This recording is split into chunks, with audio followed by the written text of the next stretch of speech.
আসসালামু আলাইকুম। দেখতে পাচ্ছেন একটি নারকেল গাছ। এই নারকেল গাছটা সামনে থেকে কি সুন্দর দেখা যাচ্ছে। নারকেল গাছটাও তরতাজা, দুটি ফলও দিয়েছে, সুন্দর দুটি ডাব দেখা যাচ্ছে। কিন্তু আপনারা এই নারকেল গাছটার অন্য পিঠ দেখতে পান না। অন্য পিঠটা হচ্ছে, দেখতে পাচ্ছেন, অন্য পিঠটা এরকম খোলা।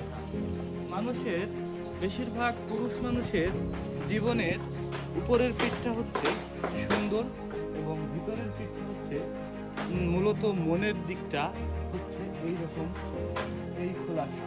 ভিতর থেকে ডোর হয়ে গিয়েছে, ভিতরের কষ্টটা কেউ দেখতে পাচ্ছে না, তারা উপরের পিঠটাই দেখতে পাচ্ছে।